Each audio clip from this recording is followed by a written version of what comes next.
نحمده ونصلي على رسوله الكريم اما بعد فاعوذ بالله من الشيطان الرجيم بسم الله الرحمن الرحيم رب اشرح لي صدري ويسر لي امري واحلل عقدة من لساني يفقهوا قولي لله ملك السماوات والارض يخلق ما يشاء يهب لمن يشاء اناثا ويهب لمن يشاء الذكور او یزوجہم ذکرانا و اناثا ویجعل من یشاء عقیما انہ علیم قدیر۔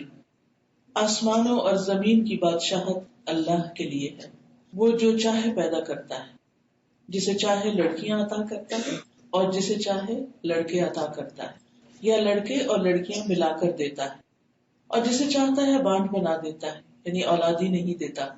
یقیناً وہ سب کچھ جاننے والا، قدرت والا ہے۔ تو اولاد کا ہونا، بچوں کا ہونا، یہ دراصل سراسر اللہ سبحانہ تعالیٰ کے ہاتھ میں ہے، وہی تخلیق کرتا ہے۔ انسان تو صرف ایک سبب ہے، ایک ذریعہ ہے۔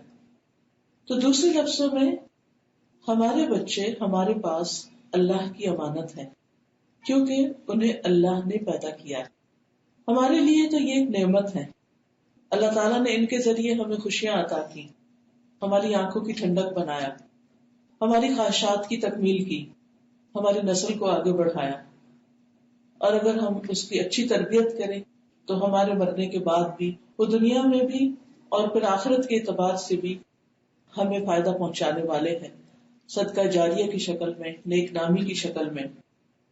تو اللہ سبحانہ تعالیٰ ہی دراصل خالق ہے، وہی مالک ہے، وہی رازق ہے، اور کس حیرت انگیز طریقے سے وہ انسان کی تخلیق کرتا ہے۔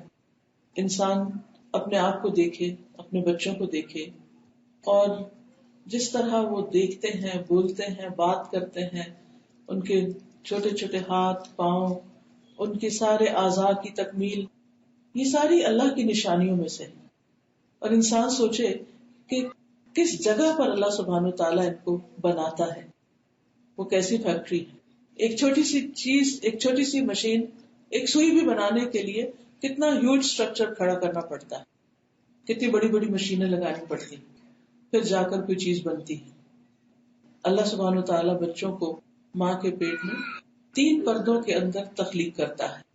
یخلقکم فی بطون امہاتکم خلقا من بعد خلق فی ظلمات 3، وہ تمہیں تمہاری ماؤں کے پیٹوں میں 3 تاریک پردوں میں ایک کے بعد دوسری شکل دیتے ہوئے پیدا کرتا ہے، یعنی مختلف سٹیجز سے بچہ ایک کمپلیٹ شکل لے کر دنیا میں آتا ہے، اور جب وہ آتا ہے تو سب خوش ہو جاتے ہیں۔ اب دیکھیے کہ اللہ سبحانہ تعالیٰ نے اولاد کے آنے کی خبر کو قرآن مجید میں خوشخبری قرار دیا ہے۔ ہم جانتے ہیں کہ حضرت زکریا علیہ السلام کی اولاد نہیں تھی، اور انہوں نے ایک طویل عرصے تک دعائیں مانگی تھی اللہ تعالیٰ سے۔ تو اللہ تعالیٰ نے پھر ان کی دعا سن لی اور فرمایا، یا زکریا انا نبشرک بغلام اسمہ یحییٰ، اے زکریا ہم آپ کو ایسے لڑکے کی خوشخبری دیتے ہیں جس کا نام یحییٰ ہوگا۔ اس کا نام بھی اللہ سبحانہ تعالیٰ نے خود ہی رکھ دیا۔ اور پھر اسی طرح ہم دیکھتے ہیں کہ ابراہیم علیہ السلام کو جب بیٹے کی خوشخبری دی گئی تو فرشتے ان کے پاس خبر لے کر آئے۔ اذ دخلوا علیہ فقالوا سلاما، جب وہ ان پر داخل ہوئے تو انہوں نے کہا سلام۔ قال انا منکم وجلون، ابراہیم کہنے لگے کہ ہم تو تم سے ڈرنے والے ہیں۔ قالوا لا توجل، فرشتوں نے کہا ڈرو نہیں، انا نبشرک بغلام علیم، بے شک ہم تمہیں ایک بہت علم والے لڑکے کی خوشخبری دیتے ہیں۔ قال ابشرتمونی علی ان مسنی الکبر فبم تبشرون، اس نے کہا کیا تم مجھے اس کے باوجود خوشخبری دے رہے ہو کہ مجھے بڑھاپا آ گیا ہے؟ تو کس بات کی خوشخبری دے رہے ہو؟ کیا واقعی اولاد کی خوشخبری؟ کہ انہیں یقین نہیں آ رہا تھا۔ قالوا بشرناک بالحق فلا تکن من القانتین، انہوں نے کہا ہم تمہیں حق کی خوشخبری دیتے ہیں، حق کے ساتھ، بالکل سچی بات کی، آپ نا امید نہ ہو۔ قال ومن یقنط من رحمت ربہ الا الضالون، تو انہوں نے کہا کہ گمراہوں کے سوا اپنے رب کی رحمت سے کون نا امید ہوتا ہے۔ تو آپ دیکھیے ان دونوں آیتوں سے ہمیں یہ بات پتہ چلتی ہے کہ اولاد کا ملنا، اولاد کا دنیا میں آنا ایک خوشخبری ہے، گڈ نیوز ہے. ایون جب ایک عورت کنسیو کرتی ہے بچے کو تو اس کو بھی گڈ نیوز بتایا جاتا ہے. تو جو بچہ اتنی اچھی خبر کے ساتھ دنیا میں آتا ہے پھر اس کا ہم پر کیا حق ہو سکتا ہے کہ کس طرح ہم انہیں پالیں، کس طرح ان کی تربیت کریں، کس طرح ان کی کیئر کریں، کس طرح ان کا خیال رکھیں، کیونکہ وہ ہمارے لیے ایک اچھی خبر لے کر آئے. نبی صلی اللہ علیہ وسلم نے حضرت حسن اور حسین کے بارے میں فرمایا کہ یہ دونوں میری دنیا کے پھول ہیں، انہیں پھول کہا. تو بچے واقعی ہمارے لیے پھولوں کی طرح ہیں. بچوں کو پھول کہنے کا مطلب کیا ہے؟ پھولوں سے ہم کس طرح معاملہ کرتے ہیں، کتنی احتیاط سے ان کو پک کرتے ہیں، کتنے احتیاط سے ان کو رکھتے ہیں، ان کو سجاتے ہیں اور ان کو سخت ہاتھ نہیں لگاتے، ان کے ساتھ احتیاط کا معاملہ کرتے ہیں اور ان کی پوری کیئر کرتے ہیں. کیونکہ اگر کیئر نہ کی جائے تو کیا ہوتا ہے؟ پھول مرجھا جاتے ہیں، جھڑ جاتے ہیں، ضائع ہو جاتے ہیں، ہمارے لیے خوشی کا باعث نہیں بنتے. اسی طرح جب تک بچے ہماری زندگی میں ہوں وہ پھولوں کی طرح ہمیں خوش کرتے رہتے ہیں اپنی معصوم ننھی ننھی حرکتوں کے ساتھ. لیکن جیسے کہ آپ نے دیکھا ہوگا کہ پھولوں کے ساتھ کانٹے بھی ہوتے ہیں. جو شخص پھولوں کو انجوائے کرنا چاہتا ہے اس کو کانٹوں سے پھر بچنا چاہیے اور اس بات کو ایکسپیکٹ کرنا چاہیے کہ پھولوں کے ساتھ کانٹے تو ہوں گے. اس لیے بچوں کی پیدائش کے ساتھ ہی ماں کی بہت سی ذمہ داریاں بڑھ جاتی، باپ کی بھی بڑھتی ہیں، لیکن زیادہ تر چونکہ بچے ماں کے ساتھ بچپن میں وقت گزارتے ہیں تو ماں کی ذمہ داریاں کئی گنا زیادہ بڑھ جاتی. اور اس میں سے بچوں کے کچھ کام ایسے بھی ہوتے ہیں جو تکلیف دہ ہوتے ہیں.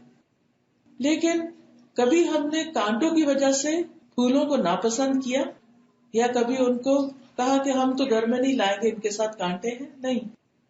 کوئی بھی ہمیں پھول دے یا ہم خود خریدیں یا کہیں دیکھیں تو ہم ان کی طرف متوجہ ہوئے بغیر رہ نہیں سکتے. اللہ کی قدرت بھی یاد آتی ہے اور ان کی نرمی اور ملائمت بھی اور ان کی خوبصورتی بھی، کیونکہ وہ ہمارے دل کو بہلانے کا ذریعہ بنتے ہیں. اسی طرح اولاد کو آنکھوں کی ٹھنڈک بھی کہا گیا ہے اور یہ اس وقت آنکھوں کی ٹھنڈک ہوتی ہے جب ہم اس کی اچھی تربیت کرتے ہیں. ان باتوں کے کہنے کا مطلب یہ ہے کہ ہم اپنے بچوں کی قدر کریں، ہم ان کو امپورٹنس دیں، ہم ان کو اچھی تربیت دیں، ان کو اچھا انسان بنائیں، ان کو اچھا مسلمان بنائیں. اور یہ کام وہی کر سکتا ہے جو کرنا جانتا ہوں، کیونکہ اچھی مائیں اچھی نسلیں. اور پھر یہ تعلق دو طرفہ بھی ہوتا ہے. اس لیے اس تربیت میں ہمیں اللہ سبحانہ وتعالیٰ سے دعا بھی مانگنی چاہیے کہ ربنا ہب لنا من ازواجنا وذریاتنا قرۃ اعین واجعلنا للمتقین اماما. اے اللہ ہمیں ہمارے ازواج اور ہماری اولادوں سے آنکھوں کی ٹھنڈک عطا کر کہ ہم انہیں جب دیکھیں ہمارا دل خوش ہو جائے، انہیں دیکھ کر جلے اور پڑے نہیں، وہ ہمارے لیے پریشانیوں کا باعث نہیں ہو بلکہ ہماری آنکھوں کی ٹھنڈک ہو. اس لیے زندگی کا کوئی دن ایسا نہ جائے کہ جس میں آپ یہ دعا نہ مانگیں. ہر ماں باپ کو یہ دعا لازماً آنی چاہیے اور صرف آنی ہی نہیں چاہیے بلکہ پڑھنی بھی چاہیے. تو قبولیت کی گھڑیوں میں یہ دعا ضرور مانگا کریں، کیونکہ یہ اولاد دنیا میں بھی آپ کی آنکھوں کی ٹھنڈک ہے اور مرنے کے بعد آپ کے لیے صدقہ جاریہ ہے.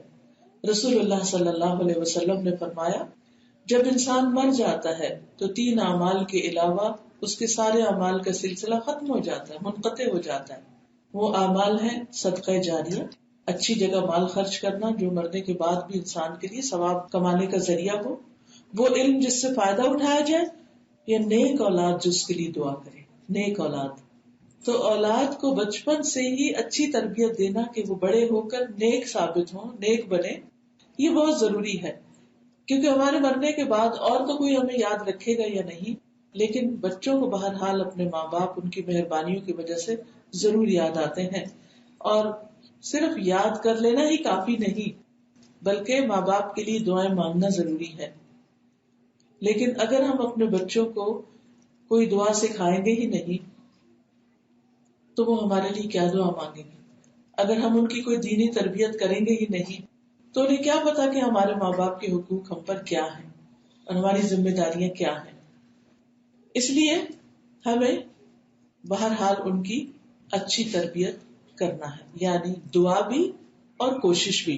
اور پھر یہ کہ اولاد جو کہ خوشخبری بھی ہے اور انسان کے لیے ایسی انویسٹمنٹ ہے، ایسی بڑی چیز ہے کہ جو مرنے کے بعد اس کے لیے مسلسل ثواب میں اضافے کا ذریعہ.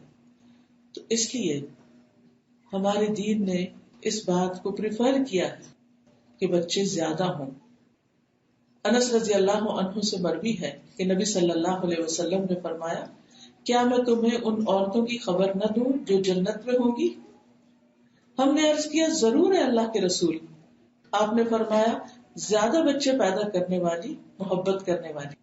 یعنی ایک اچھی عورت کی خوبیاں کیا ہیں کہ وہ صرف یہی نہ سمجھے کہ ایک بچہ میرے لیے کافی ہے، یا یہ کہ میں تو بچے پیدا ہی نہیں کرنا چاہتی. کیونکہ افسوس یہ کہ آج کل یہ ٹرینڈ بھی ہو رہا ہے کہ دیکھا جائے گا ابھی تو لائف کو انجوائے کرتے ہیں، بعد میں کسی وقت بچوں کی بھی باری آ جائے گی. لیکن اسلام نے اس چیز کو پروموٹ کیا ہے کہ بچے ہوں، اور اس کے ساتھ ساتھ یہ کہ وہ عورت محبت کرنے والی، یعنی بچوں سے بھی محبت کرنے والی ہو، اپنے شوہر سے بھی محبت کرنے والی ہو. پھر اسی طرح بچوں میں بیٹے اور بیٹیاں دونوں چونکہ اللہ کی دین ہے، اس لیے دونوں کے ساتھ انصاف کا معاملہ کرنا چاہیے. بیٹوں کو بیٹیوں پر ترجیح نہیں دینی چاہیے.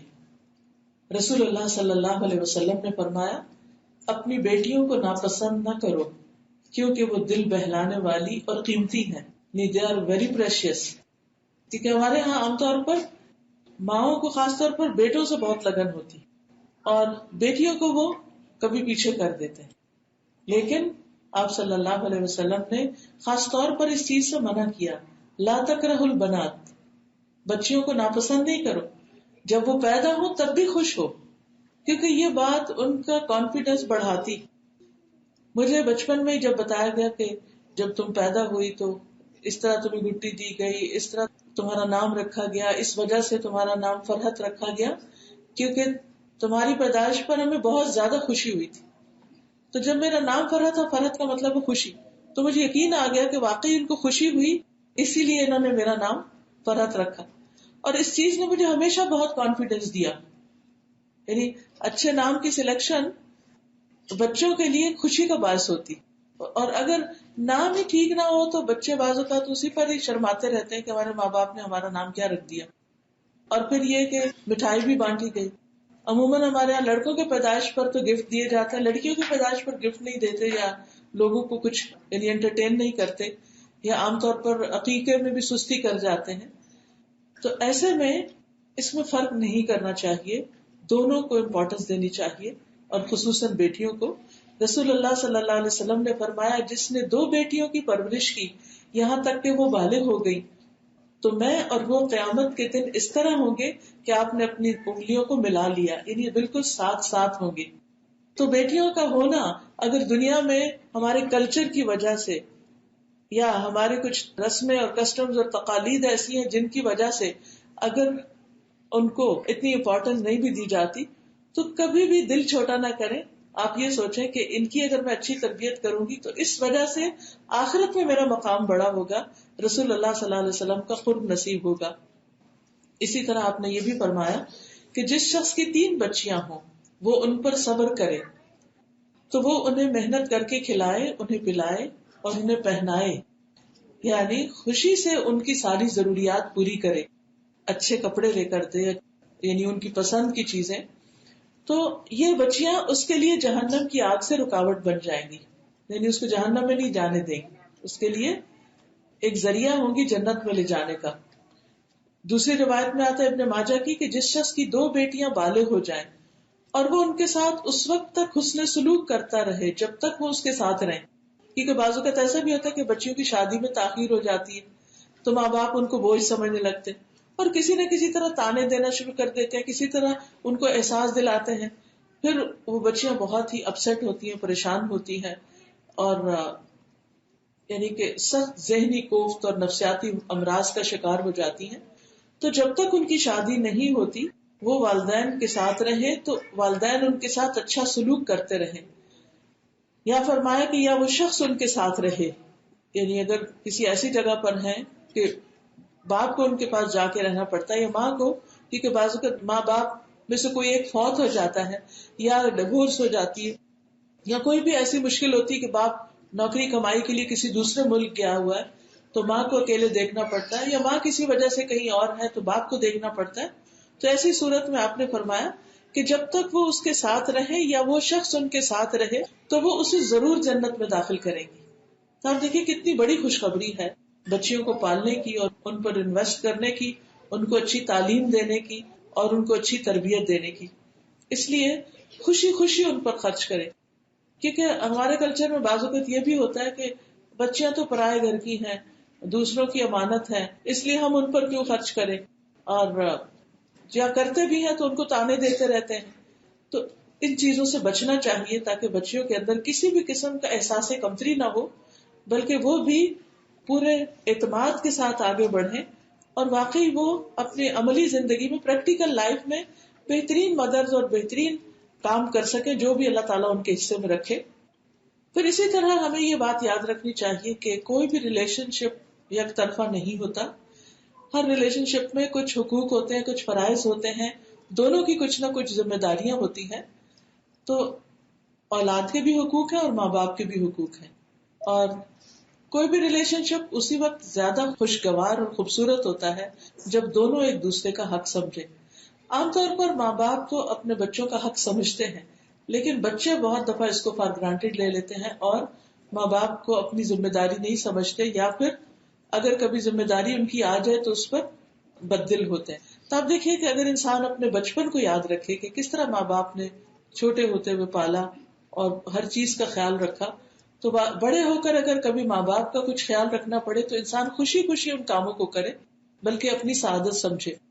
تو رسول اللہ صلی اللہ علیہ وسلم کی تعلیمات سے ہمیں یہ پتہ چلتا ہے کہ جیسے والدین کے اولاد پر حقوق ہیں، ایسے ہی اولاد کے والدین پر بھی حقوق ہیں. آپ صلی اللہ علیہ وسلم نے فرمایا وَإِنَّ لِوَلَدِكَ عَلَيْكَ حَقًّا، اور یقیناً تمہارے بچوں کا تم پر حق ہے. اور پھر اولاد کے بارے میں قیامت کے دن سوال بھی کیا جائے گا کہ ان کا کیسے خیال رکھا، ان کی کیسی تربیت کی. یعنی صرف یہ نہیں ہے کہ ہماری ذمہ داری صرف ان کو کھلانا پلانا یا کچھ ایجوکیشن دلانا ہے، بلکہ ان کا اخلاق کیسا تھا، ان کا رویہ کیسا تھا، انہیں کیسا انسان بنا کر پروان چڑھایا. کیونکہ بعد کی زندگی جو ہوتی ہے جب انسان انڈیپینڈنٹ ہوتا ہے تو اس میں بہت سی عادات وہ ہوتی ہیں انسان کی جو وہ بچپن سے لے کے چلتا ہے، اور بچپن میں تیاری کے زمانے میں جو کچھ وہ سیکھتا ہے کرتا ہے وہی پھر بڑے ہو کر اس کا آؤٹ پٹ ہوتا ہے ویسا ہی. اور ہسبینڈ وائف کی ریلیشن شپ میں بھی آپ دیکھیے کہ بعض اوقات جو ناچاکیاں ہو جاتی ہیں ان کی وجہ دونوں میں سے کسی ایک کی بیڈ ہیبٹس یا برا بہیویئر ہوتا ہے، اور وہ ایسا نہیں کہ اچانک ہی کوئی پیدا ہو جاتا ہے، وہ پیچھے سے ہی چلا آ رہا ہوتا ہے پیکج. اور عادات کا تبدیل کرنا، ہیبٹس کا چینج کرنا، یہ امپاسبل والی بات سمجھے. جیسے ایک روایت میں آتا ہے نا، اگر کوئی یہ کہے کہ پہاڑ اپنی جگہ سے ٹل گیا تو مان جاؤ، لیکن اگر کوئی کہے کہ کسی نے اپنی عادت بدل لی تو یہ نہیں مانو. یعنی یہ اتنا آسان نہیں.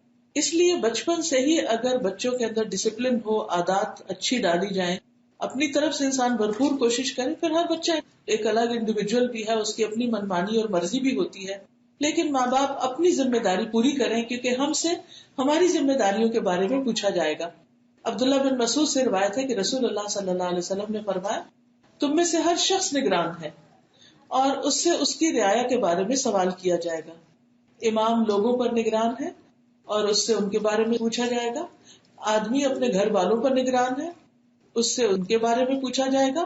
عورت، اب یہاں عورت کی ذمہ داری کیونکہ میرے سامنے آپ ہی بیٹھی ہے، عورت اپنے شوہر کے گھر اور اس کے بچے کی نگران ہے.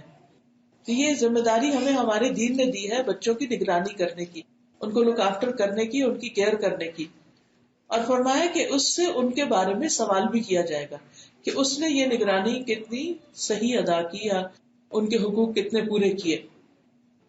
کیونکہ جو شخص اپنی رعایا سے دھوکہ کرے اور ان کی نگرانی صحیح طور پر نہ کرے اور ان کی ذمہ داری ٹھیک سے ادا نہ کرے تو اللہ تعالیٰ اس پر جنت حرام کر دیتا ہے.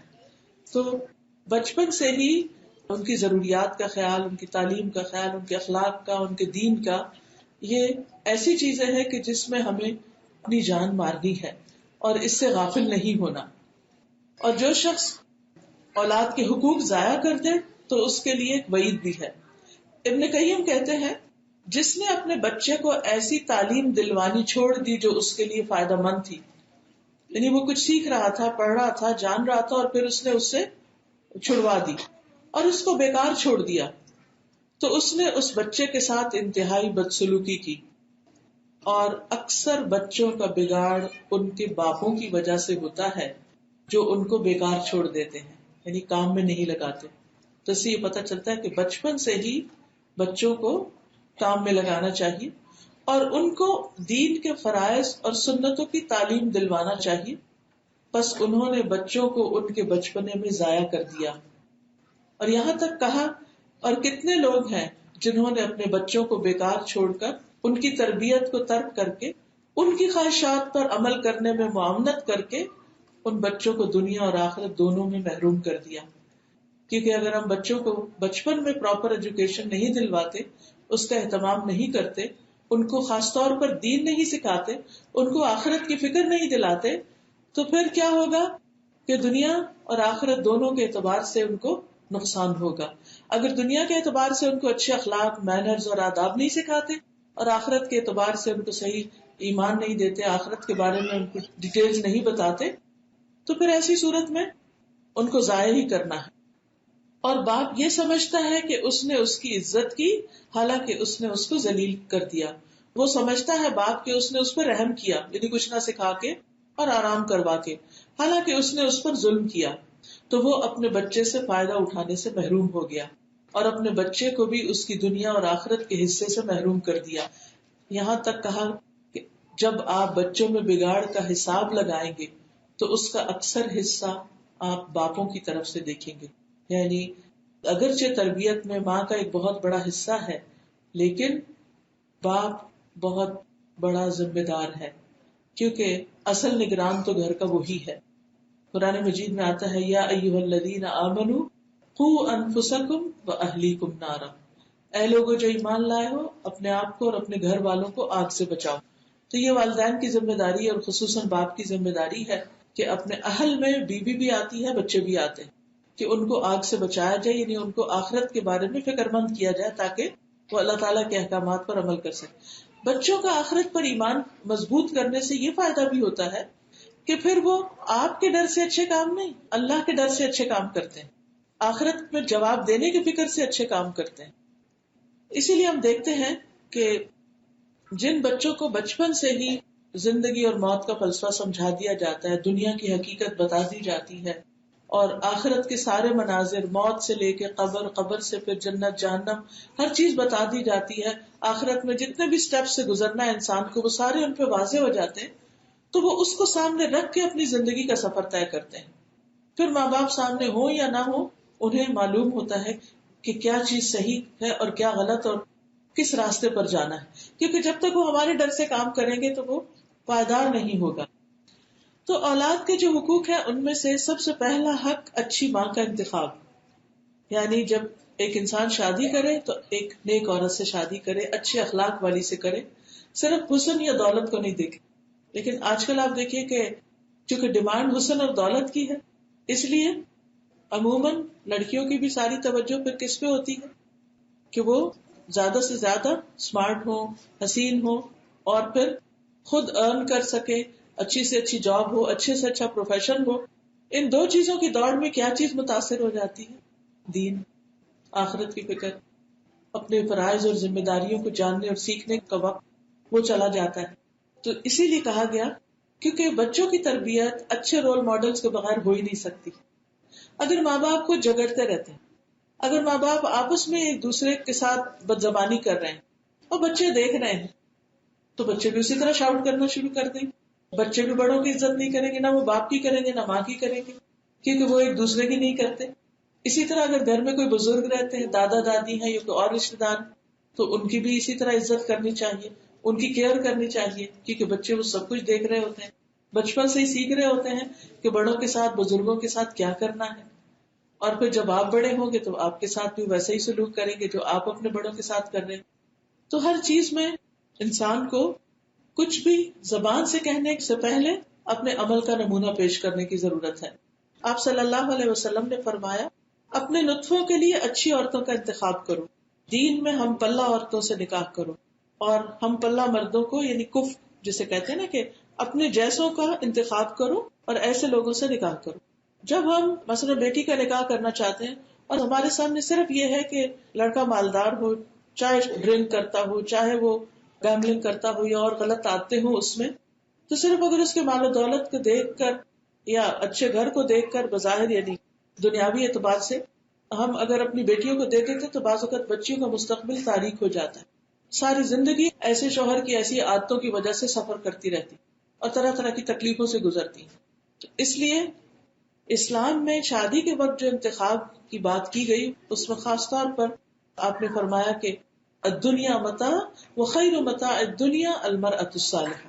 دنیا ایک متاع ہے یعنی فائدے کی چیز ہے، اور دنیا کی بہترین متاع نیک عورت ہے. یعنی تم سمجھتے ہو کہ تمہیں کسی عورت کے مال و دولت سے یا اس کے حسن سے فائدہ ہوگا؟ نہیں، اس کے اخلاق اور اس کے ایمان اور اس کے معاملے سے جتنا فائدہ ہوگا وہ ان سب چیزوں سے کہیں زیادہ ہے. اسی طرح اچھے باپ کا بھی انتخاب کرنا چاہیے، یعنی لڑکی کے لیے بھی وہی کرائیٹیریا رکھا گیا. آپ نے فرمایا جب ایسا شخص تمہارے پاس نکاح کا پیغام بھیجے جس کے دین اور اخلاق سے تم مطمئن ہو، یعنی دین بھی اور اخلاق بھی. بعض اوقات لوگ دین تو دیکھ لیتے اخلاق نہیں دیکھتے، نتیجہ کیا ہوتا ہے؟ بعد میں پریشان ہوتے ہیں ہم نے تو اس کو دیندار سمجھ کے شادی کر دی تھی لیکن اس کا تو اخلاق ہی اچھا نہیں. تو اخلاق کو بھی پرکھ لینا چاہیے دوسرے کے. تو آپ نے فرمایا کہ اگر تم اس کے دین اور اخلاق سے مطمئن ہو تو نکاح کر دو، اگر ایسا نہیں کرو گے تو زمین میں فتنہ اور بہت بڑا فساد پیدا ہوگا. پھر اسی طرح یہ ہے کہ آغاز جب شادی کے بعد دونوں ایک دوسرے کے ساتھ اپنے ازدواجی زندگی کا کریں تو اس میں خاص طور پر شیطان کے شر سے بچنے کے لیے دعا کریں. ہم دیکھتے ہیں کہ کس طرح حضرت مریم کی والدہ نے جب حضرت مریم پیدا ہوئی تو اسی وقت ان کو کیا کہا کہ بلکہ ان کی پیدائش سے پہلے ہی انی اعیذھا بک وذریتھا من الشیطان الرجیم، کہ اس بچی کو بھی اور اس کی آگے اولاد کو بھی شیطان مردود سے بچانے کے لیے تیری پناہ میں دے. اسی طرح ولادت کے بعد بچے کے کچھ حقوق ہیں، اس میں خاص طور پر ان کا اچھا نام رکھنا، انبیاء کے نام پر نام رکھنا، پھر اسی طرح بچوں کو دودھ پلانا. اور پھر ہم سب جانتے ہیں کہ دودھ پلانے سے بچہ ماں کے جتنے قریب ہوتا ہے اور جتنی بچے کو ماں سے پھر ایک اٹیچمنٹ اور ایک محبت ہوتی ہے، اور پھر صحت کے اعتبار سے بھی بہت سے جو بینیفٹس بتائے جاتے ہیں، یہ دینی اعتبار سے بھی بچوں کا بہت بڑا حق ہے. اللہ سبحانہ تعالیٰ نے ماں کا سینہ رکھا ہی اس لیے بڑا ہے کہ وہ بچے کو دودھ پلانے کے قابل ہو سکے. یعنی وہ سب سے بڑھ کر بچے کا حق ہے کہ ماں کے سینے سے سکون پائے. لیکن جب ماں بچے کو صرف اپنے فگر کی خاطر دودھ سے محروم کر دیتی ہے تو یہ بہت بڑی زیادتی ہے. نبی صلی اللہ علیہ وسلم کو ایک مرتبہ فرماتے ہوئے سنا گیا کہ آپ نے فرمایا میرے پاس 2 آدمی آئے اور انہوں نے میرا بازو پکڑا اور مجھے ایک بڑے مشکل پہاڑ کی طرف لے گئے اور کہنے لگے کہ اس پہ چڑھو. میں نے کہا کہ مجھ میں تو اتنی طاقت نہیں کہ اس پہ چڑھ سکوں. تو انہوں نے کہا ہم تمہارے لیے آسانی پیدا کر دیں گے. تو میں نے چڑھنا شروع کر دیا. جب میں اس کی چوٹی پر پہنچا تو شدید قسم کی آوازیں سنائی دی. میں نے پوچھا یہ کس کی آواز ہے؟ تو فرشتوں نے بتایا کہ یہ جہنمیوں کی چیخ پکار ہے. وہ مجھے لے کر آگے بڑھے تو انہوں نے کئی منظر دیکھے، بہرحال وہ ساری ڈیٹیل تو اس وقت نہیں بتاؤں گی. وہ کہتے ہیں کہ مجھے لے کر آگے بڑھے اور ہم ایسی عورتوں کے پاس سے گزرے کہ سانپ ان کے پستانوں کو نوچ رہے ہیں، یعنی ان کے بریسٹ کو سانپ نوچ رہے ہیں. میں نے پوچھا ان عورتوں کا کیا معاملہ ہے؟ انہوں نے کہا یہ اپنے بچوں کو دودھ نہ پلانے والی عورتیں، یعنی جو جان بوجھ کر صرف اپنے آرام کی خاطر بچوں کو دودھ سے محروم رکھیں. تو یہ کوئی معمولی چیز نہیں ہے، دینی اعتبار سے ایک فریضہ ہے ایک عورت کا کہ وہ اپنے بچے کو دودھ پلائے. پھر اسی طرح خصوصاً اس وقت جب بچہ بیمار ہو، کمزور ہو اور کسی اور عورت کا دودھ نہ پیتا ہو، کیونکہ عربوں کے یہاں تو یہ بھی رواج تھا کہ اگر ماں خود نہیں پلا سکتی تو کسی اور سے پلوائے. تو خصوصاً جو بچوں کے اندر چھوٹی عمر میں یعنی بالکل ابتدائی دور میں جب تک ماں کی اپنی صحت درست ہے اور وہ پلا سکتی ہے تو اس کو پلانا چاہیے، اور اس کا ایک ایک گھونٹ پلانے کا بھی اجر ہے. پھر عقیقہ کرنا اور بال منڈوانا یہ بھی ہر بچے کا حق ہے. بچوں کا ختنہ کروانا، پھر اپنی استطاعت کے مطابق ان پہ خرچ کرنا. جو بھی ماں باپ اپنے بچوں پہ خرچ کرتے ہیں اس کا بھی ان کو ریوارڈ دیا جائے گا. پھر خصوصاً بچوں کے درمیان عدل و انصاف کرنا، برابری کرنا. نبی صلی اللہ علیہ وسلم نے فرمایا کہ اپنی اولاد کے درمیان عدل کرو، اپنی اولاد کے درمیان عدل کرو، اپنی اولاد کے درمیان عدل کرو. اور ایک اور جگہ پر فرمایا اللہ سے ڈرو اور اپنی اولاد کے درمیان عدل کرو، جیسے کہ تم پسند کرتے ہو کہ وہ تمہارے ساتھ حسن سلوک کریں، اچھا سلوک کریں. خصوصاً تحفے کے لین دین میں، یعنی اگر آپ اپنی زندگی میں بچوں کو کچھ دے رہے ہیں تو اس میں برابری اختیار کریں. یہ نہیں کہ ایک بچے کو آپ ایک پلاٹ دے دیں، کوئی گھر دے دیں اور دوسرے بچے کو کچھ بھی نہ دیں، وہ محروم رہے. نہیں، دوسرے بچے کے لیے بھی ویسے ہی، یعنی کہ برابری کا اس سے سلوک کریں. آپ صلی اللہ علیہ وسلم نے فرمایا سبوا بین اولادکم فی العطیۃ، اپنی اولاد کے درمیان تحفہ دینے میں عدل کرو. یعنی اگر آپ کو گفٹ بھی دے رہے ہیں تو سب کے لیے لاؤ. فرمایا جیسے تم پسند کرتے ہو کہ وہ تمہارے ساتھ نیکی میں برابری کرے. اسی طرح پیار کرنے میں عدل، یعنی کہ ایک بچے کی طرف بہت رجحان ہو جائے اور ساری محبت اسی کے ساتھ اور دوسرے بچے کو اگنور کر دیا جائے. نہیں، بچوں کے اندر یہ کمپٹیشن نہیں آنا چاہیے اور ان کے اندر یہ احساس بھی نہیں ہونا چاہیے کہ میری ماں دوسرے کو زیادہ پیار کرتی. اگر بچے کبھی پوچھے بھی نا آپ مجھ سے زیادہ پیار کرتی ہے اس سے کرتی، تو دونوں کی کوئی نہ کوئی خوبی بتا دے اور یہ نہ کہے کہ نہیں میں اس سے کرتی ہوں، یا یہ جھوٹ نہ بولے کہ نہیں تم سے کرتی ہوں، جبکہ دل میں ایسا نہ ہو. یہ قدرتی بات ہوتی ہے کہ انسان کا رجحان بعض اوقات یعنی ایک بچے کی طرف زیادہ ہو جاتا ہے، کبھی وہ زیادہ اوبیڈینٹ ہوتا ہے، کبھی اور کوئی کوالٹیز اس کے اندر ہوتی ہیں. تو انسان ہے، کمزور ہے. لیکن دینے دلانے کے معاملے میں، محبت کے اظہار کے معاملے میں اگر آپ نے ایک کو پیار کیا اور اتنے میں دوسرا بچہ آ گیا تو دوسرے کو بھی پیار کرے. یہ نہیں کہ ایک کو آپ کرتے چلے جائیں اور دوسرے کو اگنور کریں. اسی طرح بعض اوقات آپ دیکھیے ماں باپ تو ایسا نہیں کرتے لیکن دادا دادی کر جاتے ہیں. وہ کسی ایک کو فیوریٹ بنا لیتے ہیں اور سارا گفٹ اس کے لیے ہوتے ہیں، ہر چیز اس کے لیے خرید کے لائی جا رہی ہے، ہر چیز اس کو ساتھ لے جاتے ہیں، اس کو سیر کراتے ہیں، اس کو آئس کریم کھلاتے ہیں، اس کے ساتھ بہت کچھ کر رہے تھے اور دوسرے جو ہیں وہ بےچارے منہ دیکھتے رہتے ہیں. تو بزرگوں کو بھی بچوں کے ساتھ عدل برتنا چاہیے کیونکہ اس سے بچوں میں آپس میں نفرت پیدا ہو جاتی، وہ ایک دوسرے سے جیلس ہونے لگتے ہیں. پھر اسی طرح اولاد کو کبھی بد دعا نہیں دینی چاہیے. یعنی کوئی پتہ نہیں کہ اس وقت قبولیت کی گھڑی ہو. نبی صلی اللہ علیہ وسلم نے خصوصاً فرمایا اپنی اولاد کو بد دعا نہ دو. کتنے بھی تنگ ہو، کتنے بھی پریشان ہو، وہ رلا دیں آپ کو، وہ آپ کو ناک چنے چبا دیں، لیکن آپ کیا کریں؟ اللہ تمہیں ہدایت دے، اللہ اس کو ہدایت دے، اللہ اس کو ایمان دے، اللہ اس کو تقویٰ دے، اللہ اس کو دنیا اور آخرت کی بھلائی دے. یعنی آپ نے بولنا ہی ہے نا کچھ تو اچھی باتیں بولنا شروع کر دیں. کیا پتا اس وقت جو آپ کا دل دکھا ہوا اور منہ سے اچھے الفاظ آپ کے نکلیں گے تو بچہ اچھا ہی ہو جائے. کیونکہ آپ دیکھیے کہ عام حالات میں بچوں کے لیے بس نارمل سی دعائیں کرتے ہیں، اللہ سب کو نیک بنا، یہ کر وہ کر. لیکن جب بچہ تنگ کرتا ہے نا تو اس وقت جو دعا نکلے گی نا دل سے رو کر وہ کچھ اور ہی ہوگی. اس وقت پھر اچھی اچھی دعائیں ان کے لیے کریں. پھر اسی طرح بچوں کی تعلیم و تربیت اور اس میں سب سے پہلے توحید سکھانا. لقمان نے اپنے بیٹے کو کچھ نصیحتیں کی تھی، اس پر لیکچرز بھی ہیں میرے، اور آپ قرآن مجید میں اس کی تفسیر بھی پڑھ سکتے ہیں. سورۃ لقمان کی آیت نمبر 13 میں وَإِذْ قَالَ لُقْمَانُ لِابْنِهِ وَهُوَ يَعِظُهُ يَا بُنَيَّ لَا تُشْرِكْ بِاللَّهِ إِنَّ الشِّرْكَ لَظُلْمٌ عَظِيمٌ. یہ ہے پہلا سبق جو میں اپنے بچوں کو سکھانا ہے. قُلْ هُوَ اللَّهُ أَحَدٌ. ہم رٹوا تو دیتے ہیں قُلْ هُوَ اللَّهُ أَحَدٌ لیکن اس کا مطلب نہیں بتاتے کہ اللہ کون ہے. اور اس کی ایک بڑی وجہ ہوتی ہے کہ ہمیں خود بھی نہیں پتا ہوتا. تو والدین کو چاہیے کہ خود بھی علم حاصل کرتے رہیں، سیکھتے رہیں. پیرنٹنگ کے لیے بہترین ٹپ یہی ہے کہ پیرنٹنگ سیکھیں. یہ سیکھنے سے آتی ہے، آبزرویشن سے آتی ہے اور پھر کرنے سے آتی ہے. تو ان میں خاص طور پر سب سے پہلے ان کا عقیدہ درست کرنا، کیونکہ اللہ سبحانہ وتعالیٰ شرک کو معاف نہیں کرے گا. حضرت عبداللہ بن عباس سے مروی ہے کہ ایک دن میں رسول اللہ صلی اللہ علیہ وسلم کے پیچھے سوار تھا تو آپ نے فرمایا اے لڑکے، اور اس وقت تو 8-10 سال کے تھے، چھوٹے تھے. فرمایا اے لڑکے میں تجھے چند کلمات سکھا رہا ہوں. جیسے ہم بچوں کو اسکول لے کے جا رہے ہیں، چھوڑنے جا رہے ہیں تو کہاں بٹھاتے ہیں ان کو؟ پچھلی سیٹ پہ. پیچھے ہمارے بیٹھے ہوتے ہیں اور راستہ بھر ہم ان سے طرح طرح کی باتیں بھی کرتے ہیں، ان کے اسکول کی پروگرس پوچھتے ہیں اور کچھ باتیں کرتے ہیں. نبی صلی اللہ علیہ وسلم کے ساتھ بھی ابن عباس ان کے پیچھے ہی بیٹھے ہوئے تھے سواری میں، اور یہ سواری میں ان کو سکھایا جا رہا ہے اے لڑکے میں تجھے چند کلمات سکھا رہا ہوں. وہ کیا ہے؟ اللہ کے احکام کی حفاظت کرو، اللہ تمہاری حفاظت کرے گا. یعنی نمازوں کی حفاظت، وضو کی حفاظت، اللہ کے احکام کی حفاظت کرو، تم اسے اپنے سامنے پاؤ گے، یعنی وہ تمہاری مدد کرے گا. جب مانگو اللہ سے مانگو، جب مدد چاہو اللہ سے مدد چاہو. بچوں کو کیا سکھایا جا رہا ہے؟ کیا سکھانا چاہیے بچوں کو؟ جب مانگو اللہ سے مانگو. چھوٹی چھوٹی چیزیں بالکل چھوٹے چھوٹے جب ہوں، جب سے دعا مانگنا سکھا دیں، جب سے ذکر کرنا سکھا دیں. چلے ہم اللہ سے دعا کرتے ہیں، اللہ تعالیٰ آپ ہمیں یہ دے.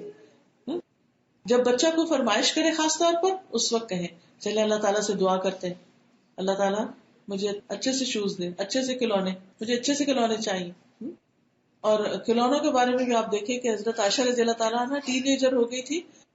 غزوہ تبوک جو 9 ہجری میں ہوا تھا، اس وقت آپ دیکھیے کہ حضرت عائشہ کی عمر 16 یا 17 سال تھی. نبی صلی اللہ علیہ وسلم جو واپس تشریف لائے تو آپ نے دیکھا کہ گھر میں ہوا سے پردہ ہلا ہے، تو پردے کے پیچھے حضرت عائشہ کی گڑیا اور مختلف چیزیں کھلونے پڑے ہوئے. تو ان میں ایک گھوڑا بھی تھا اور اس کے پر تھے. تو آپ نے پوچھا عائشہ یہ کیا کیا گھوڑے کے بھی پر ہوتے ہیں؟ ہنس کے کہنے لگی کہ آپ کو نہیں پتا کہ حضرت سلمان کے گھوڑے کے پر تھے. یعنی حضرت سلمان جو تھے وہ اللہ تعالیٰ نے ان کے ہوا مسخر کی تھی، تو گھوڑے میں بیٹھ کے وہ ایک شہر سے دوسرے میں دن رات کا مہینوں کا فاصلہ وہ آرام سے طے کر لیتے. جہاز تو نہیں ہوتے تھے لیکن اللہ نے گھوڑا ہی ان کے لیے جہاز بنا دیا.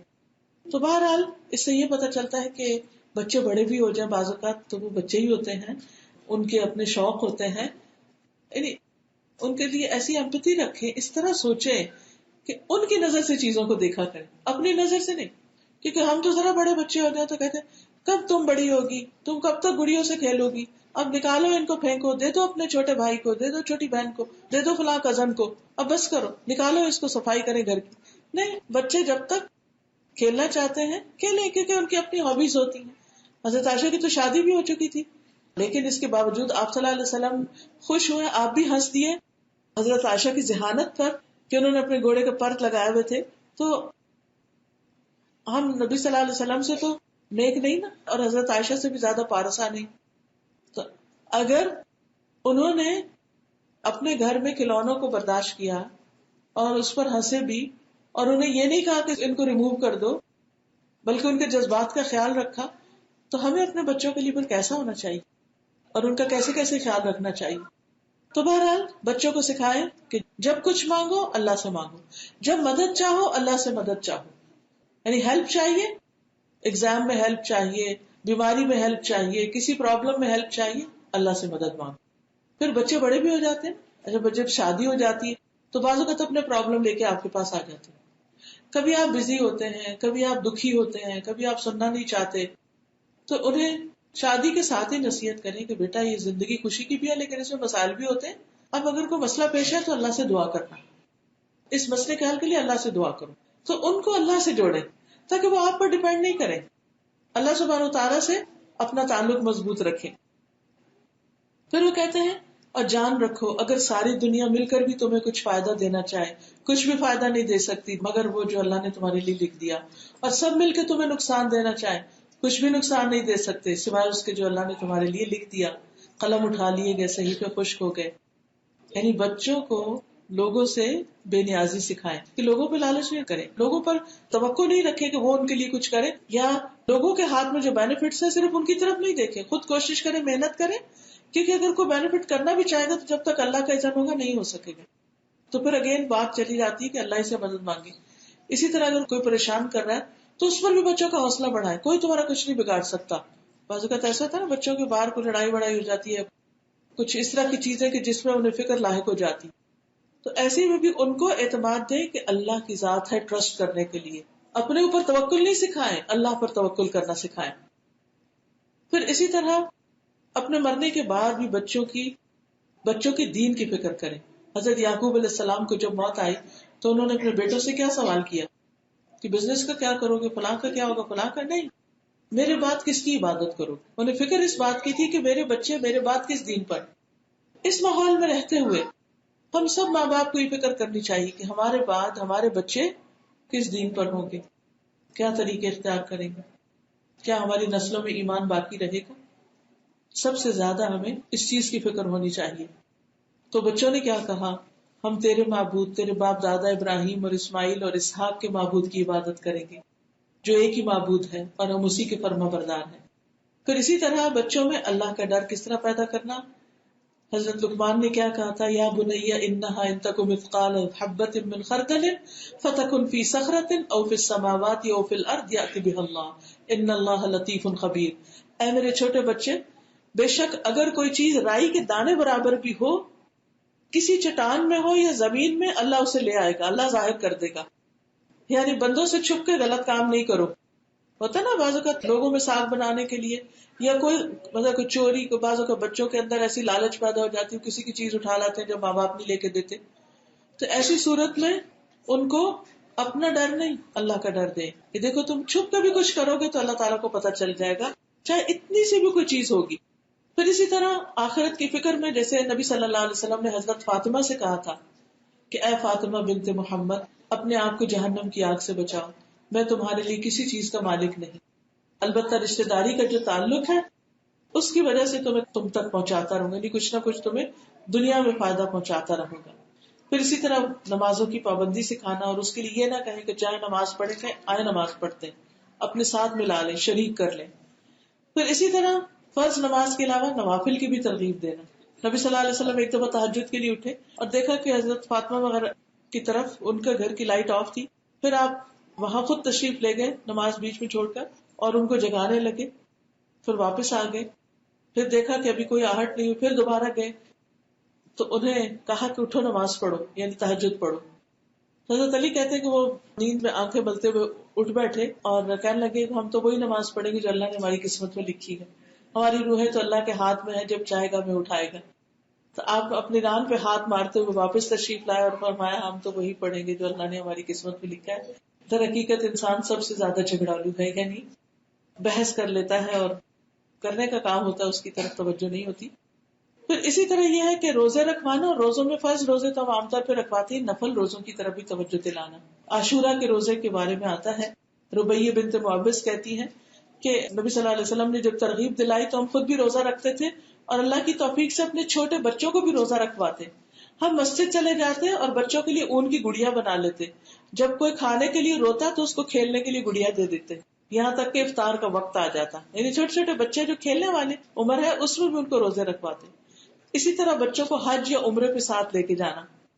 صاحب کہتے ہیں مجھے رسول اللہ صلی اللہ علیہ وسلم کے ساتھ حج کرایا گیا جب میں صرف 7 سال کا تھا. پھر اسی طرح ایک عورت بچے کو اٹھا کر لائی اور اس نے کہا کہ کیا اللہ کے رسول صلی اللہ علیہ وسلم کیا اس کا بھی حج ہو جائے گا؟ آپ نے فرمایا ہاں، اور تمہیں بھی اجر ملے گا، یعنی جو ماں باپ بچوں کو خود لے کر جائیں. پھر اسی طرح قرآن کی تعلیم دینا. ایک مقولہ ہے، ایک سیئنگ ہے کسی کی، اپنے بچے کو قرآن سکھا دو، قرآن اسے ہر چیز سکھا دے گا. اپنے بچے کو قرآن سکھا دو، قرآن اسے ہر چیز سکھا دے گا. پھر اسی طرح حدیث کی تعلیم دینا.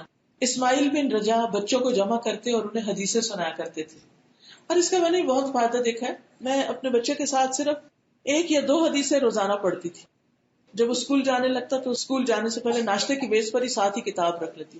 وہ ناشتہ کر رہا تھا اس طرح، ایک تو ہم بچوں کو کمپنی دے دیتے تھوڑی دیر کہ وہ اکیلے بیٹھ کے ناشتہ نہ کریں، کیونکہ بعض اوقات ہم خود اس وقت کرنا نہیں چاہتے یا ان سے پہلے کر لیتے ہیں یا بعد میں کرتے ہیں. تو بیٹھ کر وہ کھانا کھا رہے ہیں، آپ ان کو پڑھ کے سنا دیں، یا وہ کچھ کھا لیں اور اس کے بعد انہیں کہیں کہ بس یہ تھوڑی سی چیز پڑھ دو، اور اسے چھوٹا سا پوچھ لیں تھوڑا سا کہ اس کا مطلب کیا ہے، کہ تم اپنے لیے کیا کرو گے. قال رسول اللہ بہت اچھی چھوٹی سی کتاب ہے، اس میں عربی، انگلش، اردو تینوں زبانوں میں حدیثیں لکھی ہوئی ہیں. اسی طرح یہ جو ایک اور ہے گارڈن پروفٹ یا کچھ ایسے، اس میں بھی بہت ہی خوبصورت پھولوں والی کتاب ہے اور ساتھ ساتھ چھوٹی چھوٹی احادیث ہیں اس میں. وہ بچوں کو آپ پڑھا سکتے ہیں، پڑھ کے سنا سکتے ہیں. ایک ایک چھوٹی چھوٹی بات صرف بتائیں تاکہ اس کو ڈائجسٹ بھی کر سکے. اسی طرح اچھی مجلسوں میں ان کو لے کر جائیں. یعنی بعض اوقات ہم خود تو مسجد چلے جاتے ہیں اور کہتے ہیں بچہ شور کرے گا، اس کو گھر پہ چھوڑ دو، یا کسی فرینڈ کی طرف چھوڑ دیتے ہیں. بڑے بڑے ہو جاتے ہیں بچے، انہیں جمعہ تک بھی نہیں لے کے جاتے. اب دیکھیے کہ گھروں میں تو صرف ہم آرٹیفیشل اذانیں سنتے ہیں، تو بچوں کو کیسے پتا چلے گا کہ نماز پڑھنے کے لیے مسجد جاتے ہیں یا مسجد اللہ کا گھر ہے اور اس میں ہمیں صحیح طور پر عبادت کرنی چاہیے. پھر اسی طرح جو دین کی مجلسیں ہیں، علم کی مجلسیں، ان میں لے کے جانا. ابو جعفر کہتے ہیں کہ میں بچوں کے ساتھ مٹی میں کھیل رہا تھا اور مٹی مٹی ہو چکا تھا، لیکن میں چھوٹا سا بچہ تھا اور حدیث کی مجلس میں نہیں جاتا تھا. تو ہمارے پاس سے ابو نعیم فضل بن دکین گزرے، ان کی میرے والد سے دوستی تھی. انہوں نے میری طرف دیکھا اور کہا اے مٹی سے کھیلنے والے، اب وقت آ گیا ہے، آپ مجلس میں حاضر ہوا کریں. یعنی دوسرے لوگ بھی بچوں کو ترغیب دلاتے تھے. کہتے کچھ دنوں کے بعد مجھے ان کے پاس لے جایا گیا، لیکن پتہ چلا کہ وہ فوت ہو گئے. تو نہیں پتا کہ کب علماء دنیا سے گزر جائیں اور ہمارے بچے ان سے ملاقات بھی نہ کر سکیں اور ان کو دیکھ بھی نہ سکیں اور ان کے پاس بھی نہ بیٹھ سکیں اور ان سے کچھ سیکھ بھی نہ سکیں. پھر اسی طرح نبی صلی اللہ علیہ وسلم کچھ بتاتے تھے تو انس کہتے ہیں کہ آپ ایک دفعہ کچھ حدیث بتا رہے تھے تو وہ حدیث مجھے بہت اچھی لگی، تو میں نے اپنے بیٹے سے کہا کہ اسے لکھ لو، تو اس نے اس حدیث کو لکھ لیا.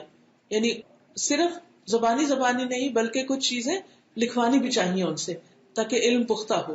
پھر اسی طرح بعض اوقات بچوں کو اگر آپ کوئی یعنی کہ ایسے موٹیویشن دیں کہ اگر آپ نے مثلاً ویکینڈ اسکول پر اپنا کورس اچھے سے پورا کر لیا تو آپ کو ہالیڈیز میں فلاں جگہ لے کر جائیں گے یا کوئی اور گفٹ دیں گے، یا ویکلی ان کے لیے کوئی تحفہ یا کوئی انعام یا کوئی نہ کوئی چیز، جب وہ وقت کی پابندی کریں اور کچھ سیکھ کر آئے اور آ کر آپ سے شیئر کریں تو انہیں ضرور کچھ دیں. نظر بن حارث کہتے ہیں میں نے ابراہیم بن ادھم سے سنا، وہ کہہ رہے تھے کہ میرے والد نے مجھے کہا اے بیٹے حدیث کا علم حاصل کرو، جب بھی تم حدیث سنو گے اور یاد کرو گے تمہیں 1 درہم ملے گا. تو کہتے ہیں میں نے اس وجہ سے حدیث کا علم حاصل کر لیا، یعنی 1 درہم کی لالچ میں. اور بڑے ہو کے پتا چلا کہ نہیں، علم تو اللہ کے لیے حاصل کرتے تو پھر نیت بھی درست ہو گئی. لیکن بچوں کو تو ابھی بڑی نیتوں کا نہیں پتا ہوتا، تو ان کو کچھ نہ کچھ ایسی چیزیں دینی چاہیے جو ان کی مرضی کی ہو تاکہ وہ خوشی سے علم حاصل کریں. پھر اسی طرح انہیں دعائیں بھی سکھائیں. اسکول میں چاہے دعائیں سکھائی جاتی ہوں، ویکینڈ پہ سکھائی جاتی ہوں، لیکن آپ کیا کریں، گھر میں ان سے سنیں، خود ان کو ریوائز کروائیں. حضرت سعد بن ابی وقاص اپنے بچوں کو یہ دعا اس طرح سکھاتے تھے جیسے معلم بچوں کو لکھنا سکھاتا ہے.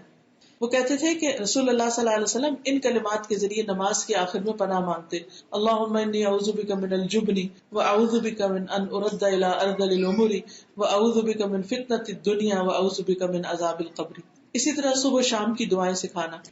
حضرت انس کہتے ہیں کہ رسول اللہ صلی اللہ علیہ وسلم نے حضرت فاطمہ کو یہ دعا سکھائی، یا حی یا قیوم برحمتک استغیث اصلح لی شأنی کلہ ولا تکلنی الی نفسی طرفۃ عین. اسی طرح بیماری میں خیال رکھنا. حضرت عائشہ بیمار تھی، حضرت ابوبکر ان کے پاس آئے، کہنے لگے کیا حال ہے بیٹی، اور پھر ان کے رخسار کو چوما بھی. اب آپ دیکھیے کہ وہ بڑی ہو چکی ہیں، شادی ہو چکی ہے، اپنے گھر جا چکی ہیں، لیکن باپ جب عیادت کرنے کے لیے جاتا ہے تو کیا کرتا ہے، اس کو پیار کرتا ہے، چومتا ہے. کیونکہ ہم جب بچے بڑے ہوتے خصوص شادی ہو جاتی پھر ہم کہتے ہیں یہ تو اب انڈیپینڈنٹ ہے، ان کو پیار نہیں کرتے.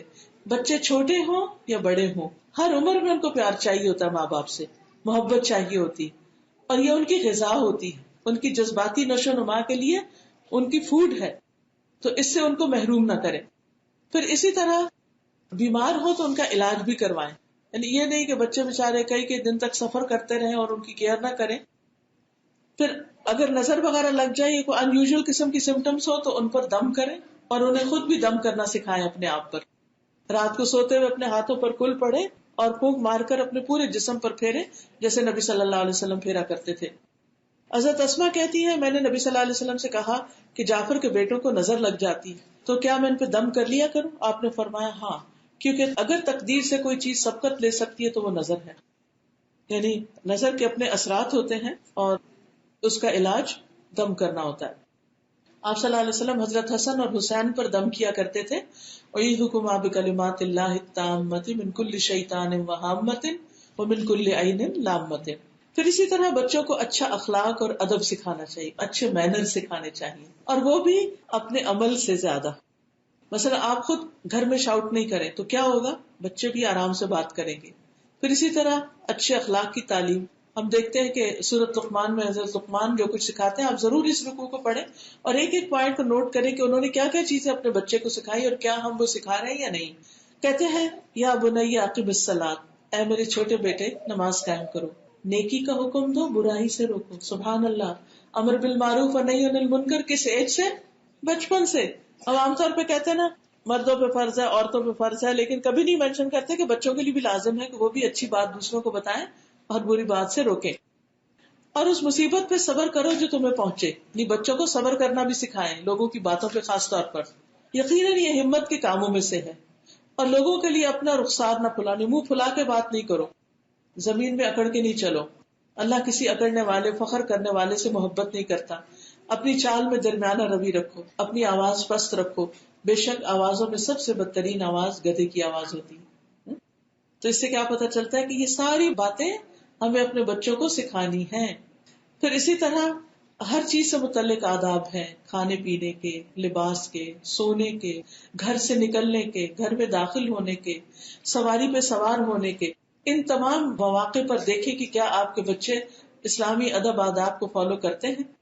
کھانے کے وقت جب آپ ساتھ بیٹھے ہو تو بہت زیادہ ڈانٹ ڈپٹ نہیں ہونی چاہیے، لیکن اگر وہ کوئی ایسی غلط ہر چیز کر رہے ہیں، تو بائیں ہاتھ سے کھا رہے ہیں یا بیچ میں برتن کے گول رہے ہیں چیزوں کو، تو اس پر ان کو ضرور بتائیں کہ کس طرح وہ کھائیں. پھر اسی طرح اجازت لینا، ماں باپ کے بیڈ روم میں رات کو آنے کے لیے اجازت لینا. اسی طرح جب گھر میں آئے تو وہ سلام کریں. ابن عمر کہتے ہیں کہ ان کے بیٹے جب بلوغت کو پہنچ جاتے، بالغ ہو جاتے، تو وہ ان کو علیحدہ کر دیتے، پھر وہ اجازت کے بغیر ان کے پاس نہیں آتے تھے. پھر اسی طرح اچھی نصیحت کے ساتھ چوائس دینا. ابو حیان کہتے ہیں میں نے ربیع بن خیثم کو دیکھا، ان کی چھوٹی بیٹی کو، کہ وہ ان کے پاس آئی، کہنے لگی اے ابا جان میں کھیلنے چلی جاؤں. انہوں نے کہا میری پیاری چھوٹی بیٹی جاؤ اور اچھی بات کہنا. یعنی جب آپ کے بچے اجازت مانگے کھیلنے کی تو ساتھ ہی ان کی چھوٹی سی کو نصیحت بھی کر دیں. پھر اولاد کو راز رکھنے کی تلقین کرنا اور ان کو طریقہ سکھانا کہ کسی کی بات ادھر سے ادھر نہیں کرتے، کسی کا سیکریٹ دوسروں کو نہیں بتاتے. نبی صلی اللہ علیہ وسلم نے حضرت انس کو کہیں بھیجا کسی کام سے اور کہا کہ یہ راز کی چیز ہے. تو جب واپس آئے تو کسی نے پوچھا تو انہوں نے کہا کہ نہیں، کہ نبی صلی اللہ علیہ وسلم کے راز کو نہیں بتانا، کیونکہ ان کی والدہ نے خاص طور پر ان کو منع کیا تھا اور انہیں یہ تربیت دی تھی کہ نبی صلی اللہ علیہ وسلم کے راز کو کسی کو بھی بیان نہیں کرنا. پھر بڑے ہونے پر، بالغ ہونے پر بچیوں کے خصوصاً لباس کا دھیان رکھنا، ایسے کپڑے نہ پہننے کے بارے میں سمجھانا کہ جس میں نماز نہیں ہوتی. کیونکہ حضرت عائشہ نے ایک دفعہ دیکھا کہ کچھ بچیاں نماز پڑھ رہی ہیں اور وہ بالغ ہیں اور دوپٹے کے بغیر ہی پڑھ رہی ہیں. تو حضرت عائشہ نے ان کو بتایا کہ کوئی بھی بچی جو ہے وہ دوپٹے کے بغیر نماز نہ پڑھے. اور پھر اسی طرح 10 سال کے بچوں کا بستر الگ کر دینا، مغرب کے وقت باہر نہ جانے دینا. پھر اسی طرح چھوٹے ہوتے ہی حلال حرام کی تمیز کروانا. حضرت حسن حسین نے ایک دفعہ منہ میں کھجور ڈال لی تھی تو آپ نے باہر نکال دی کہ یہ صدقے کی کھجور ہے. لیکن یاد رکھیے کہ زیادہ روک ٹوک نہیں، ہر بات میں انٹرفیئرنس نہیں، کیونکہ اس سے بچوں کے اندر بگاڑ پیدا ہوتا ہے. کبھی ان کی غلطیوں کے اوپر آنکھ بھی بند کر لیا کرے، ہر وقت نصیحتیں نہیں کرنی. یعنی آپ دیکھیے کہ اگر کوئی شخص ایک دوا دن میں کئی دفعہ کھانا شروع کر دے تو کیا ہوگا؟ وہ صحت مند نہیں ہوگا. تو ہم اپنے بچوں کو ہر تھوڑی دیر کے بعد ایک نئی گولی کھلا رہے ہوتے ہیں، اب یہ کرو، اب یہ نہیں کرنا، اب وہ نہیں کرنا. کام ان کو چھوڑتے بھی نہیں کہ وہ اپنے ذرا خود بھی اپنی سکلز کو آزمائیں. ہم کوئی کر رہا تھا تو بیچ میں اگر ان کو کچھ پکانے کو دیں گے، کچھ طے کرنے کو دیں گے، دھونے کو دیں گے، یہ نہ کرنا وہ نہیں. جب آپ کام دے رہے ہو نا پہلے بتا دیں کیا کرنا ہے کیا نہیں کرنا. جب وہ کر چکے پھر پوچھیں اچھا کیسا رہا، کیا کیا مشکل پیش آئی. اللہ یہ کہ بیچ میں کوئی بہت ہی ڈینجرس کام ہونے لگے تو اس وقت آپ انٹرفیئر کریں. لیکن یہ نہیں کہ بغیر اجازت نوک کیے دھم سے کمرے میں چلے گئے. خصوصاً جب بچے بڑے ہو جائیں، بالغ ہو جائیں، تو ان کی بھی ایک پرائیویسی ہوتی، ان کی بھی ایک عزت ہوتی، ان کی بھی ایک حیا ہوتی. تو اس کا خیال رکھنا چاہیے. پھر اسی طرح آپ دیکھیے کہ نبی صلی اللہ علیہ وسلم کے پاس حضرت انس سے 10 سال رہے تقریباً. وہ کہتے ہیں ایک دفعہ آپ نے مجھے کسی کام سے بھیجا، میں باہر جا کے کھیلنے لگ گیا، کام نہیں کیا.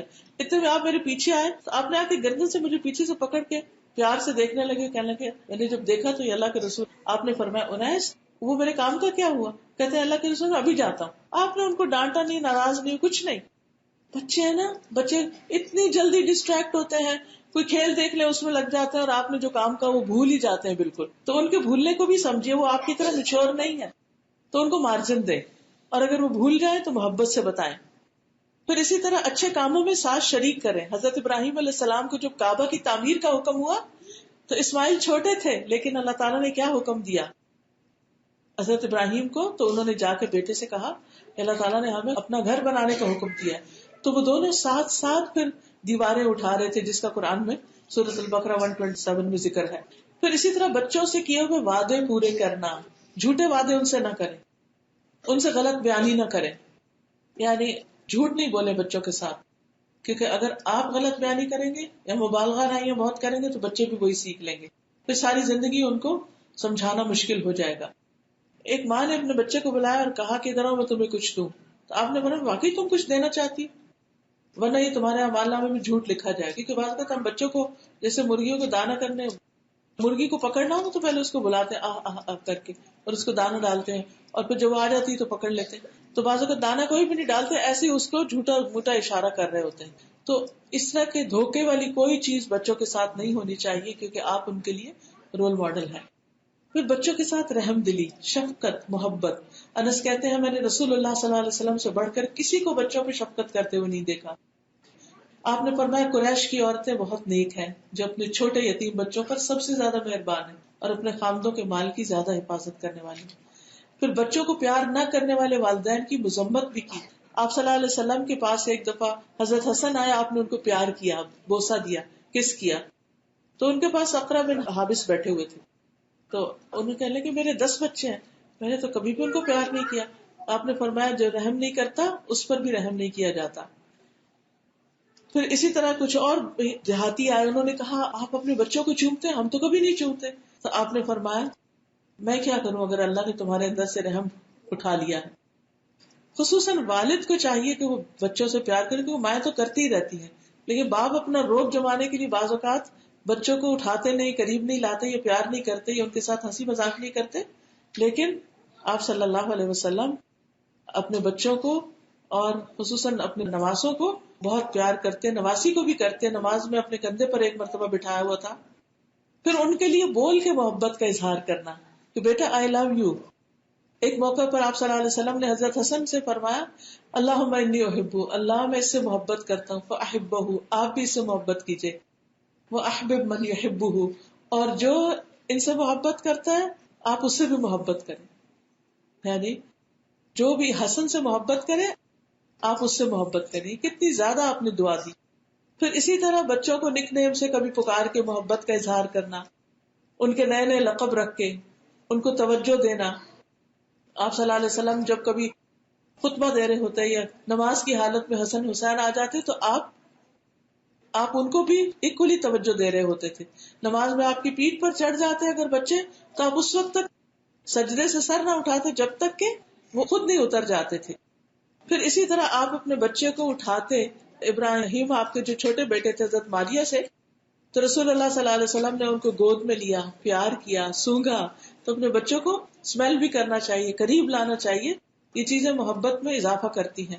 اسی طرح بچوں کے ساتھ پکڑن پکڑائی وغیرہ کھیلنا، ان کے لیے وہ رائڈ بن جانا، وہ بچے اوپر چڑھ جائیں اور آپ ان کے لیے یعنی کہ جیسے گھوڑا بن جاتے ہیں اس طرح ان کو اپنے اوپر چڑھنے دینا. حضرت حسین رضی اللہ عنہ گلی میں کھیل رہے تھے، نبی صلی اللہ علیہ وسلم اپنے دوستوں کے ساتھ کہیں جا رہے تھے.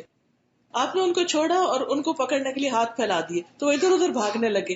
آپ انہیں ہنساتے رہے حتیٰ کہ آپ نے ان کو پکڑ لیا، اور پھر آپ نے اپنا ایک ہاتھ ان کی ٹھوڑی کے نیچے رکھا، دوسرا سر کے پچھلے حصے پر رکھا اور انہیں چوم لیا. پھر اسی طرح ایک دفعہ حضرت اسامہ جو تھے ان کو چوٹ لگ گئی. اسامہ سے زید جو آپ کے منہ بولے بیٹے تھے ان کے بیٹے تھے، تو وہ حضرت حسن کی عمر کے تھے. ان کا رنگ سیاہ تھا، حضرت حسن کا بہت سرخ سفید تھا. تو دونوں کو اکٹھے گود میں بٹھا لیتے، ایک کو ایک طرف ایک کو ایک طرف.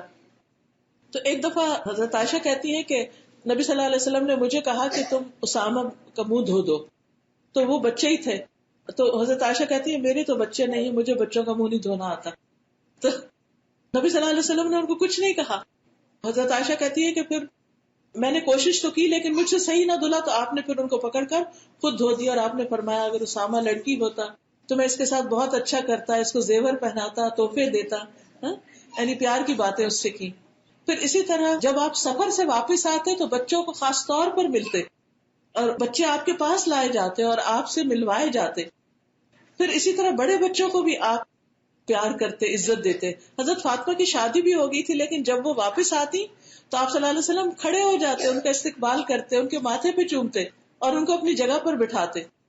اور پھر اسی طرح جب آپ تشریف لے جاتے تو وہ بھی آگے بڑھتی اور آپ کا ہاتھ پکڑ کر بوسہ دیتی. یعنی حضرت فاطمہ آپ کے ماتھے پہ پیار نہیں کرتی تھی بلکہ ہاتھ پہ بوسہ دیتی اور آپ کو اپنی جگہ پر بٹھاتی، یعنی اپنی خاص نشست پر. تو اس سے اندازہ لگائیں کہ ایک باپ اور بیٹی کا آپس کا کیسا تعلق تھا. لیکن ہم اپنے بچوں کو نہ یہ سکھاتے ہیں، نہ ان کو پیار کرتے ہیں، نہ وہ جواباً ہمیں کرتے ہیں. عربوں میں ابھی تک یہ کلچر ہے کہ خصوصاً بچوں کو سکھایا جاتا ہے کہ اپنے ماں کا ماتھا چومو. صرف یہ نہیں کہ بچوں کو چومنا سکھایا جاتا ہے بلکہ ماں باپ بچوں کو اور بچے ماں باپ کو اکولی دونوں ایک دوسرے سے پیار کریں. پھر آپ بچوں کو اپنی چادر میں بعض اوقات گسانا. آپ نے دیکھا وہ جو چپنے والی کھیل ہوتی ہے نا بچوں کو بڑی پسند ہوتی ہے. کبھی آپ اپنے ایسے کریں چھوٹے بچوں کو منہ پہ کپڑا رکھ کے تا کر کے ایسے کھیلیں, بہت ہنستے ہیں بچے, بہت خوش ہوتے ہیں. حضرت عائشہ کہتی ہے کہ نبی صلی اللہ علیہ وسلم اس حال میں نکلے کہ آپ کے اوپر کالے رنگ کی بالوں سے بنی ہوئی کجاووں کے نقش کی چادر تھی. اسی دوران میں حضرت حسن بن علی آئے, آپ نے ان کو اپنی چادر کے اندر کر لیا. پھر حضرت حسین آ گئے, آپ نے ان کو بھی اس کے اندر کر لیا. پھر فاطمہ آ گئی, ان کو بھی ان کے اندر کر لیا. پھر حضرت علی آ گئے, حالانکہ وہ بڑے تھے, ان کو بھی اس چادر کے اندر کر لی. سب کو ساتھ سمیٹ لیا. تو آپ دیکھیے کہ بچے چھوٹے ہوں یا بڑے, ماں باپ کی محبت کے لائق ہیں. پھر چھوٹے بچوں کو نرمی اور پیار سے اٹھانا, پٹکنا نہیں, کیونکہ بعض لوگ بچوں کو اٹھاتے ہیں اور بہت اونچا اچھالتے ہیں, اور بعض اوقات یعنی کہ ایک دم, اور کبھی غصے میں آ کے مائیں ایک دم اٹھا پھینکتی ہیں بچوں کو. اس سے بچوں کو بہت برا نفسیاتی اثر پڑتا ہے. کتنے بھی آپ غصے میں ہو, بچوں کو نہ تو اس طرح پیٹے اور نہ ہی ان کو پٹخائیں. نبی صلی اللہ علیہ وسلم ایک دفعہ نماز پڑھا رہے تھے, آپ نے سجدہ کیا تو اچانک حسن اور حسین دونوں آپ کی پیٹھ پہ سوار ہو گئے. جب آپ سر اٹھاتے تو نرمی سے اٹھا کے ان کو ایک طرف کرتے, پھر جب دوبارہ سجدہ کرتے تو پھر چڑھ جاتے. پھر آپ جب سجدے سر اٹھاتے پھر پیار سے ان کو ایک طرف اٹھاتے, جب اتحیات بیٹھتے اپنی رانوں پہ بٹھا لیتے. تو نبی صلی اللہ علیہ وسلم ایسا کر رہے ہیں. تو ماؤں کو بھی اپنے چھوٹے بچوں کو جو کھیلتے کھیلتے آپ کے پاس آ جائے, نماز میں رونا شروع کرتے, ان کو اٹھا لیں, ان کو اپنی گود میں بٹھا لیں. تو حضرت ابو ہریرہ کہتے ہیں کہ ایک دفعہ آپ اسی طرح ان کو جب بٹھا رہے تھے تو میں نبی صلی اللہ علیہ وسلم کے پاس آیا اور میں نے کہا اللہ کے رسول کیا میں ان کو ان کی ماں کے پاس لے جاؤں؟ یعنی وہ دیکھ رہے تھے کہ بچے ڈسٹرب کر رہے ہیں شاید, تو کہنے لگے نہیں چھوڑ دو. پھر اس کے بعد جب بجلی چمکنے لگی تو آپ نے فرمایا نہیں, ان کو اپنی ماں کے پاس لے جاؤ, کیونکہ بچے اس وقت ماں کی گود میں زیادہ کمفرٹیبل ہوتے ہیں. تو چھوٹے بچوں کو بالکل مارنا نہیں چاہیے, کیونکہ چھوٹے بچے ان کو تو یعنی نماز بھی ان کی معاف ہے 7 سال کی عمر تک, اور پھر 10 سال کی عمر میں جا کے ان کے ساتھ سختی کی جا سکتی ہے. نماز تک کے لیے اگر ان کو نہیں آپ سختی کر سکتے تو اپنی چھوٹی چھوٹی باتوں کے لیے کیسے آپ ان کو مار سکتے ہیں. لیکن بڑے ہو کر کبھی اگر ڈسپلن کے لیے کچھ انہیں پنشمنٹ دینی بھی پڑے تو نبی صلی اللہ علیہ وسلم نے چہرے پہ مارنے سے منع کیا. اس طرح کان کھینچنا, بال کھینچنا, ہاتھ مروڑنا, ان چیزوں سے بچنا چاہیے. پھر اسی طرح بچوں کو کم عمری میں ہی دوسروں کی خدمت کرنے والا بنائیں, خاص طور پر نیک لوگوں کی خدمت کے لیے بچوں کو لے جائیں. حضرت انس کہتے ہیں کہ جب نبی صلی اللہ علیہ وسلم مدینہ تشریف لائے تو میری عمر 10 سال تھی. میری ماں, نانی, خالہ, یہ سب مجھے نبی صلی اللہ علیہ وسلم کی خدمت کی مسلسل تاکید کرتی. تو آپ کے گھر میں جیسے دادا دادی نانا نانی ہے تو بچوں سے کام کروائیں, چاہے ان کے جوتے سیدھے کریں, چاہے پانی دے کر آئیں, یہ کریں, ان کے پاس بیٹھے, تاکہ ان کے درمیان ایک محبت پیدا ہو. پھر اسی طرح باصلاحیت بچے ہوں تو انہیں بڑوں کی نگرانی میں دیں, زیادہ پڑھے لکھے سیکھے ہوئے لوگوں کے پاس بٹھائیں تاکہ وہ بھی سیکھیں, علم کی مجلسوں میں لے کر جائیں. اور اسی طرح یہ ہے کہ ڈسپلن کے لیے جہاں ضرورت ہو سختی کرنے کی بھی اجازت ہے, لیکن اعتدال کے اندر, اور کبھی کبھار, یہ نہیں کہ ہر وقت. اور ابن عمر کے بارے میں آتا ہے کہ ان کا بیٹا جب غلط لہجہ استعمال کرتا, بولتے وقت زبان کا استعمال درست نہیں کرتا, یعنی گفتگو اور قرآن کی قرأت میں جب غلطی کرتا تو وہ ان کو مارتے بھی تھے. لیکن اس کا یہ مطلب نہیں کہ جیسے ہمارے یہاں مسجدوں میں بچوں کو مار مار کے یعنی ان کا برا حال کر دیا جاتا ہے, تو اس سے پرہیز کرنا چاہیے. پھر اسی طرح یہ ہے کہ ناراضگی کا اظہار بھی اگر وہ دین کے خلاف کوئی کام کرے. پھر اسی طرح بچوں کے لیے خوب خوب دعائیں کریں, کیونکہ والدین کے لیے اولاد کی تربیت کا سب سے اہم پہلو دعا ہے. ایک دعا تو میں نے بتائی تھی, ربنا هب لنا من ازواجنا وذرياتنا. اسی طرح رب اوزعنی ان اشکر نعمتک التي انعمت علی وعلى والدی وان اعمل صالحا ترضاه واصلح لي في ذریتی. اس کو بار بار دہرائیں, واصلح لي في ذریتی, اللہ میری اولاد کی اصلاح کر دے. پھر رب اجعلنی مقیم الصلاۃ ومن ذریتی, اللہ میرے بچوں کو نماز قائم کرنے والا بنا. پھر اسی طرح شرک سے بچنے کی دعا, وجنبنی وبنی ان نعبد الاصنام. پھر اسی طرح بچوں کے نیک سلوک کے بدلے میں اچھی دعائیں.